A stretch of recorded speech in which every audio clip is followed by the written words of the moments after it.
sports and crypto is an interesting intersection. As you can imagine, I think about it all the damn time. I think if you look at the fact that like we haven't dropped a Vayner Sports related NFT project yet, speaks to how much I'm thinking about it.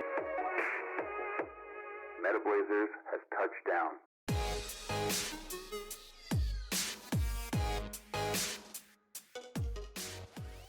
All right. Hey, what's up, everyone? I'm Jordan. We got Moonshot with us, and today we got AJV with us, special guest. AJ, thank you for doing this, man. Really appreciate you being here with us. Yeah, of course. Thanks for having me, fellas. Absolutely. So to kind of get right into it, man. Obviously you are running the sports agency, Vayner Sports. You've also been at the hype of NFT land and everything that's kind of going on there. So let's just like first kind of create context for it. How did you go from like sports world to NFT? I know as far as pop culture goes, they're kind of adjacent, but like, how did you make that transition happen? You know, it's the easiest way to describe it is that I actually went from like early stage technology to sports first. And so for me going from sports to NFT was me going back to like what I knew and what I was comfortable with. You know, for context, something that I think is a great strength of mine is I have a good sniff test where I take a lot of value in other people's opinions and then I distill it and make my own opinion from there. And I think I have a really good ability to kind of judge the source of the information and properly kind of value it based on that. And so, you know, in 2013, I bought my first batch of Bitcoin. I didn't know what I was doing, but I had people around me that were talking about it and I was able to sense their passion for it. And I kind of blended, you know, their intellect, their track record with me, their track record in general, their passion for Bitcoin, the kind of like disruption factor of Bitcoin. Like this was either going to be a home run or a colossal failure. Then I kind of went ROI, risk benefit, pros and cons, and bought Bitcoin. Did the same thing in 2014. The fund that my brother and I had, we did Coinbase's Series B in 2015. We're seed investors in something called Roll, which is a virtual currency startup in 2018. And so going and diving into NFTs was not me starting from scratch. It made it really simple. And so, yeah, I would argue that I went from tech to sports, not sports to tech. Got it. Yeah, that's really interesting. So let me ask inside of that. So like having that kind of like insider knowledge and obviously just like years of experience behind that, when it came, because obviously athletes are now adopting this just like in hordes, right? I mean, we see Steph Curry changing his profile photo to a Bored Ape. I mean, all the stuff with Snoop Dogg, and you guys are collaborating with him a little bit on some things. How is that shift to like the pop culture and like the sports guys been? Like, was there like a big learning curve? Or is it like oh, like this seems really cool? Like, what was that like? It was gradual. It was gradual. I have a lot of clients kicking themselves. I actually posted a tweet this morning. Today's the 1 year anniversary of my first big bet in the NFT space. I had dabbled before this. You know, I've probably been heavy in the NFT space for about 14 months or so, like late December of 20. My NFT journey actually started with NBA Top Shot, like a lot of people's. Nice. And so that you could speak to the sports and NFT intersection there. And the fact that I grew up a trading card collector and got back into trading cards as an adult made it a really easy transition. And then about a little over a year ago, I bought my first crypto punk. I bought a Fedora punk for like 13 grand, which was an investment, but nothing crazy. Yeah. And then a year ago today, February 17th, 2021, I dropped like $55,000, which I would consider a big investment for anybody. And relative to me, it was a big investment into a top hat punk. And so I posted that today. A year ago when I bought it, I posted it on most of my NFT conversation was and still is on Twitter. But I went on Instagram and I actually made an IG post where I posted about the punk. And it was like my lowest engaged IG post like ever. And I kind of loved that though, because it just showed how early it was and how much it was to grasp this concept. And a buddy of mine, Brandon Parker, who's my business partner in Vayner Sports and, you know, the COO of the football side, I'm pulling it up now. He posted a comment. Where is it? Give me a second. No, you're straight. I don't want to go too long. I don't want to spend 10 minutes looking for a comment, but okay, I don't see. Where is it? I thought I Dude, if it matters, it matters. All right. I can't find it, and I'm not going to waste too much more time. But he basically said, Here it is. Oh, so I posted, I think the next day, I love that this is going to be my worst performing Instagram post. That's what I commented. And then my business partner, Brandon, goes, but I love the fact that 5 years from now, it's going to be your best. And, a year later, it's already kind of showing to be true, Yeah. right? And so long story short, a lot of my athletes hit me up about it. They're like, bro, like, what is this you're posting on your IG and your Twitter and you're going nuts about this stuff? And I explained it. And the vast majority really struggled with the concept. And so I got a lot of calls, 3, 4, 5 months later, May, June, and July, being like, man, like, I should have listened to you when you first put me on game. Like, I'm mad at myself for not listening or not contemplating or not doing more research. And I was like, good news. Like, it's not over. Like, it's still that early. Like, just dive in now. And some of them did and some of them didn't, right? And so it was definitely a journey. It was definitely gradual. Like I said, first exposure was me posting about it in February. Then obviously my brother dropping VFriends in May was a big exposure point for a lot of my clients. I get hit up by athletes all the time about it. And then, obviously my clients I take care of and talk to them the most. The thing that I need to navigate is that as a sports agent, it's illegal for me to provide financial advice. So I'm much more educational than like, I get a lot of people being like, what coin should I buy? What NFT should I buy? And I'm always kind of like, hey, like, first off, this isn't financial advice. Second off, like, these are the things that I'm looking at. These are the types of like signals that I care about, yada, yada, yada. So it's a delicate balance because I'm not a financial advisor. Yeah, that makes a ton of sense. That's such an interesting thing to think about. I never thought of it in that regard. That's kind of wild. So it's strictly illegal. I would get my credentials revoked as an NFL agent or MLB agent or anything like that if I were, to give financial advice. Yeah, that's wild. That's wild. So guys clearly, they saw the Instagram posts, started adopting it kind of in droves. We see more guys even doing it now. And then recently, I mean, we got to talk about what happened on Sunday. OBJ wearing his CryptoPunk. Yeah. I mean, what is that going to do for the culture? I mean, I think when everybody saw that, the internet just lost its fucking mind. Everybody just went fucking nuts, bro. So what does that mean to you for the culture? Listen, it's meaningful. I salute OBJ for doing it. I think that what I will say, though, is I'm not so sure that has that big of an impact overall. I think a lot of those moments have happened. For example, like, I don't think CryptoPunk started selling stronger. Now you could argue that the entry point for CryptoPunks is so inaccessible that's why, and I think that's super fair. I think the train's left the station. I'm not really worried about whether OBJ, one of my clients, the next Jimmy Fallon, the next Jay-Z, Beyonce, whoever, everybody knows what NFTs are now. It's not really about what. Now it's about like utility, benefit, actual use cases, improving people's lives. Them mattering matters more than somebody wearing a t-shirt or a hat or posting about it on Twitter. Like, NFTs are now known. They now have either people that believe in them or they have a larger contingent of skeptics. You still have like, I forget the gentleman's name, but he's one of Warren Buffett's main guys at Berkshire Hathaway. I think he just publicly came out earlier this week saying that he was proud that he never owned and has never bought or sold cryptocurrency. Like, that's fine. I think that's nonsense.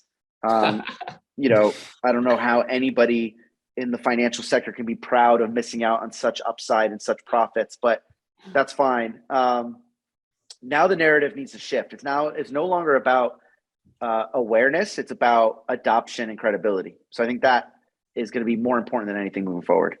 Speaking of adoption and credibility, with cryptocurrency and NFTs, I mean, you and your clients obviously are really close to the sun in the sports world.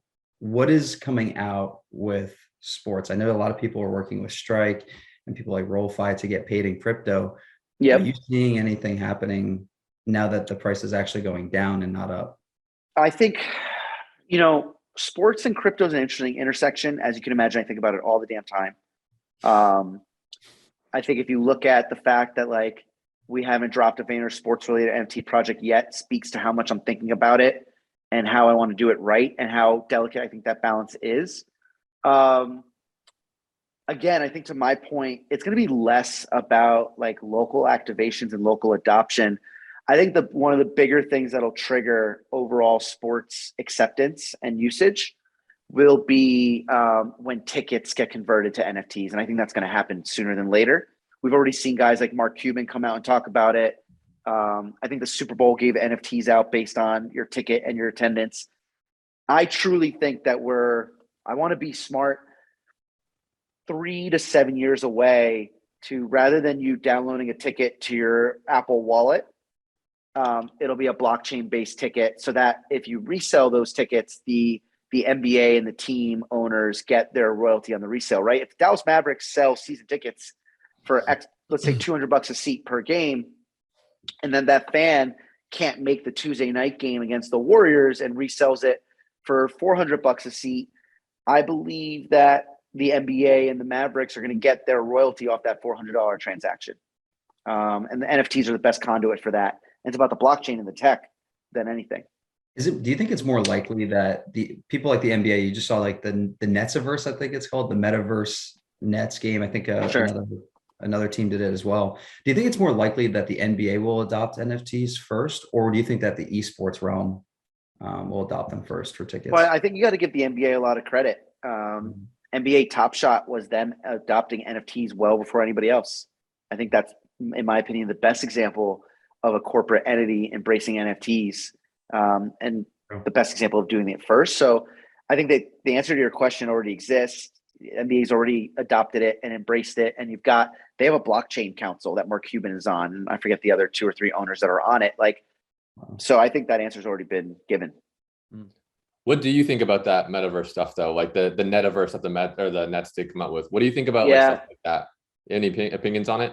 I do. I'm in the wait and see approach. I recognize the fact that I could be leaving a lot on the table and could be missing on a big opportunity. There's so many metaverse plays that have existed and have done well, like Sandbox and Decentraland and Wilder World and NFT World. And there's things that are happening right now. I think it's just like a very disparate space. It's wildly decentralized, which is a good thing in the Web3 culture. But what I mean by that is like, not decentralized, wrong word. It's too fragmented for me.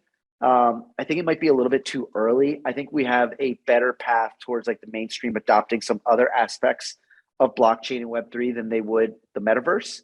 Kind of reminds me, I mentioned it earlier, active investor in the Web2 space from like 2010 to 2016. And I remember in like 2012, 13, 14, 15, virtual reality and augmented reality was humongous.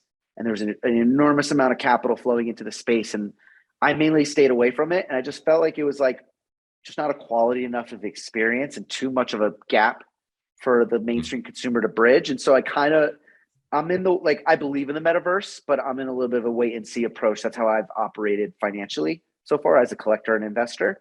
There's exceptions to that rule. And I'm completely comfortable with the fact that I'm probably going to be wrong, but I'm just not comfortable with my own strengths and weaknesses to identify the right metaverse plays. Yeah, I think that makes sense. I think that's actually a really good thing to say. I mean, just from like what we've seen too, I think a lot of people get caught or lost in the sauce, if you will, of like the hype train. Sure. Like, oh, I got to be in metaverse, so I got to be in crypto, I got to own a punk, I got to do this. So again, it's really important for you to say shit like that. It's like, so here's an example. Stay in my own lane. Yeah, I'm going to do what I know how to do. I think that's dope. Well, I appreciate that, man. I think here's a good example. You guys play video games? Dude, of course. Yeah. What was when you think about going online and playing video games with your friends from a console perspective, what's the first console you think of? What was your first, and you guys are a little bit younger, so this might be an unfair example, but what do you think of, what system do you think of when you first started playing online games for real?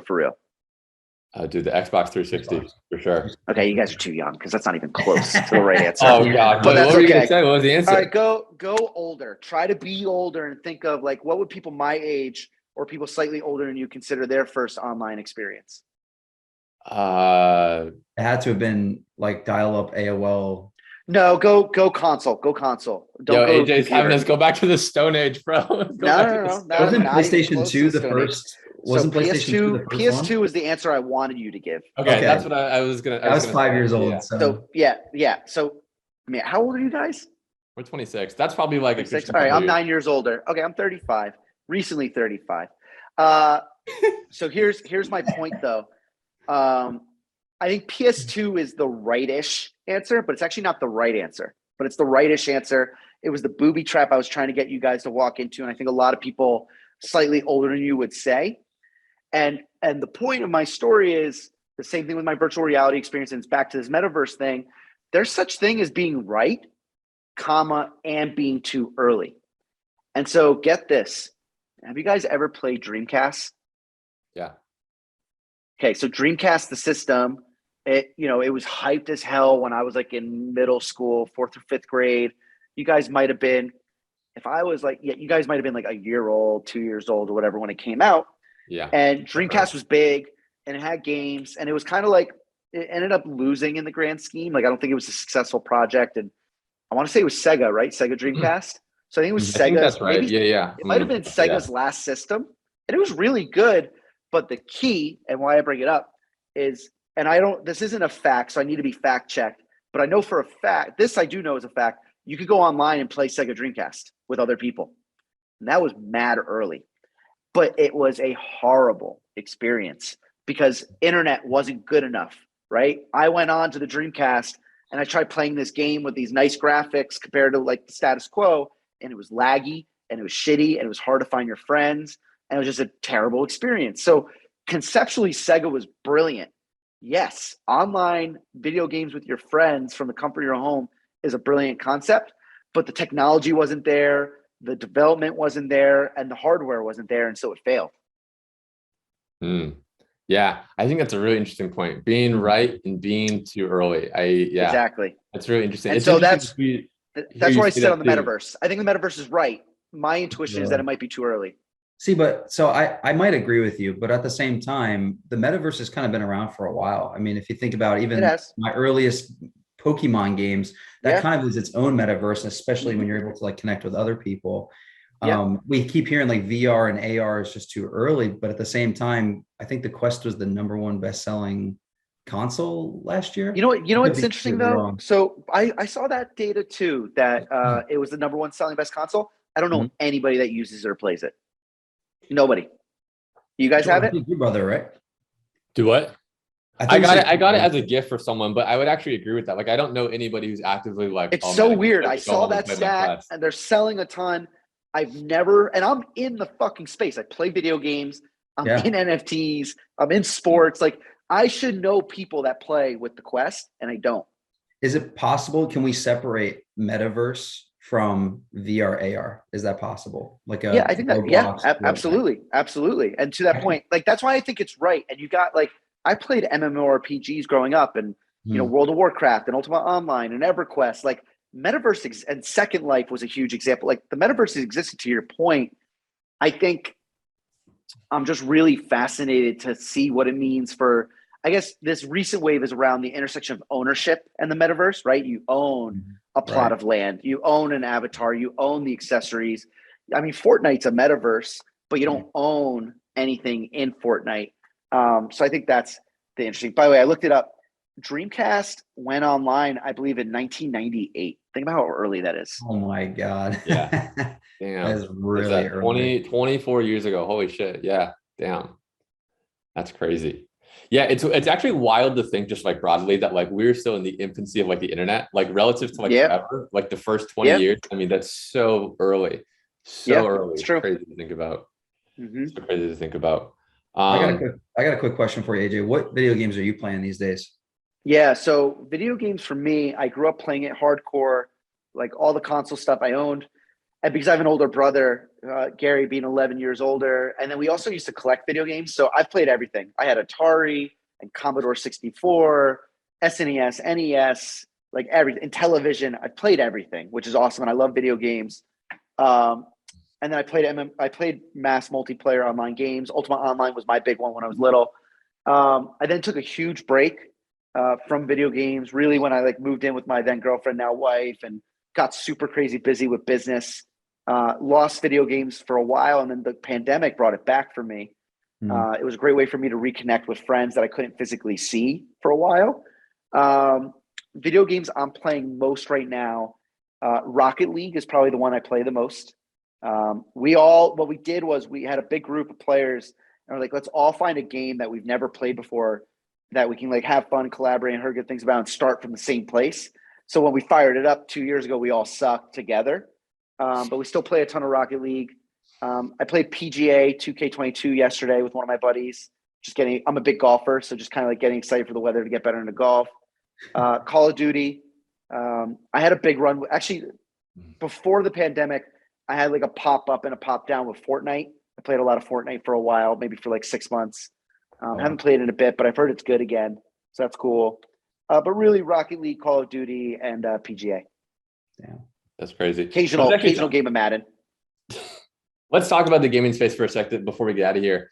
D Glove's a homie. I know Boog is a client of yours. And then so kind of in the gaming side, right? There's a bunch of creators who are just like absolutely killing it. And then there's, platforms coming out that like support these creators, right? I mean, Twitch is obviously huge. There's apps like 1v1me, there's YouTube, there's all this crap in the world, right? So it's like, where do you think like the marriage between the two is going to like start really coming together? Like, I feel like it's still really early in that regard. Like people are like going from Twitch to YouTube, YouTube to Twitch, and like vice versa. It's like, I think they're trying to like discover like, okay, I can actually take control of like all of my own stuff and like the games that I play and things like that. Do you have any thoughts or feelings on like what's happening in that world right now? Are you talking about like the different platforms and how they talk to one another? Are you talking about NFTs? Yeah, or blockchain? just like broadly how creators are kind of taking advantage of these different platforms, right? I think at the early stages of this, and like, because I'm a big gamer myself, at the beginning of the pandemic, it was like, all right, everybody kind of is like bowing down to Twitch, or like, hey, we have to like be on Twitch. Now all these other platforms are coming out where people are like, oh, creators are like, oh, I can make money here. Oh, I can make some content here. Oh, I can do this. Yeah. And then we didn't take more control of it. So like, what do you think about that? I guess is my question. Yeah. I'm not nearly as deep into the gaming space as like D Glove is, or our CMO, Mike Nelligan, who works closely with Bugga and D Glove, amongst others. But I think just like anything, it's meritocracy. And so if there's new platforms that provide opportunity for creators are going to gravitate towards that. And then the second there's something better, they're going to gravitate towards that. And like, I kind of think it's analogous to like social platforms, right? Look at my brother. He's built this incredible audience, this incredible community that he was able to take from platform to platform. If you really think about it, his initial audience building happened like on YouTube and Vidler, which was a platform back then, like YouTube and Vidler and email, and then Twitter shortly, like really right around the same time. And then Facebook, once Facebook rolled it out so that anybody, like it used to be college only, and then other people could get in, and he got on there and he went onto Facebook. And then, there's other platforms that came and went, but then there was like Instagram, which he built a huge audience on, and then built a huge audience on TikTok. And I promise you, Musically, there was a moment there in between TikTok and Vine, by the way, as well. And I promise you that TikTok is not going to be the last platform that my brother built a massive audience on. There's going to be something new this year or next year or the year after. And so I think it's just constant evolution and meritocracy, and the creators that are businessmen and businesswomen that have ambition to continue to grow are going to continue to evaluate opportunities and execute against them. I have a dumb question because I'm not really into your world, but you have people like Grayson Allen, NBA star and in gaming. Yep. How do you talk to people like him, and what kind of advice do you give to them when it comes to like platform? Yeah, I think the biggest thing that I see, whether it's somebody like Grayson, we've got a few clients that do really well on social, like a Sean O'Malley, the UFC fighter. Okay. We've got two football players that have really gravitated and done well. Juwan Johnson, he's a tight end for the Saints. Oh, dude, I've seen Juwan's TikTok. Yeah. He and his wife have a TikTok with over 2 million followers. Another one of our clients, Isaac Rochelle, him and his wife, they actually have separate accounts, but she's at like 1.2 million and he's at 900,000. And so when I talk about those three, it's like, listen, you have this advantage by having a platform in a hobby and in the world of entertainment for our country, gives you a head start compared to somebody that doesn't have that platform. Yeah. But what is important, and what those three have really embraced and recognized, and where a lot of athletes struggle to make the leap, is that it's real work. You don't just get to show up on TikTok, say you're an NBA player or an NFL player, and get 1 million followers. It's not how it works. And so for the ones that are willing to put in the effort and the commitment and authentically engage with the community and create a lot of content, it can be a really great opportunity, one that can easily supersede your career as an athlete. Because at the end of the day, no matter how great Grayson Allen is and plays, he's most likely going to be done somewhere in his mid to late 30s. That's just facts. That's just the typical lifespan of an NBA player. And so, NBA players, what percent? I'm going to throw out a number. 1% of active NBA players make it past 35. Is that probably fair? Maybe 2%. I think that's right? about accurate, actually. Call it 1 to 2% make it past 35. I'm 35. I'm young as hell. Like, if you're an NBA player, you're gonna be 35 and you're gonna be bored. You're gonna need something else to do. And business is a great platform for that. So I encourage guys and gals to take advantage of their platform while they have the platform, because people care a lot more about an athlete when they're an active member of the New Orleans Saints as opposed to when they're a retired member. Because when you're an active player in the New Orleans Saints, you're one of like 50 guys that a Saints fan cares about. When you retire, you're one of thousands of retired Saints players, or you're one of hundreds of thousands of retired football players. And so I really encourage people to take advantage of the platform while they have it, and they just got to make a decision of balancing their time and their energy, because being an athlete's a full-time job and it's exhausting mentally and physically. Facts. And you can always play pickup ball after the fact. That's true. I don't know if that pays the bills, but that's true. Yo, AJ's a scrappy hooper. You're a scrappy hooper, brother. Scrappy. You saw me. We got to play again, because you saw me outside, which is not conducive to a finesse shooter, and completely out of shape and completely out of like. All right. I played basketball 3 times in the last 2 years, and once was with you, and I was trash. Fair enough. All right. For everybody watching, AJ's claiming to be Steph Curry out there. So that's not true. But we'll do an update. I'm not trash. That's all I know. Well, AJ, I mean, we're about at time here, brother. Thank you for doing this. This was of course. Always a blast talking to you, man. And this was great. Where should people go? Where should people, is it VCon? Is it your Twitter? Where should they go? Well, to keep up with me, Twitter and Instagram, it's just AJV, those 3 letters on both platforms. The benefit of being an early adopter. And then, other than that, what's going on? VCon is coming up in May. That's like 2 months out, 3 months out. I'm excited by that. That's a conference in Minneapolis that my brother is putting on through his project V Friends. It's got an incredible speakers list. What's cool too is it really blends tech, sports, music, mainstream culture. I think Snoop Dogg was just announced a few days ago as like a speaker at VCon, for example. So it'll be, but it's everybody from Snoop Dogg to A-list athlete to billionaire entrepreneurs to unbelievable artists in the NFT space. Like, it's a really cool concoction of people, and it'll be fun. Facts. Love it, man. All right, AJ, appreciate it, man. Cool. We'll talk to you soon. Awesome. Thanks all. Take care. See ya. Yeah.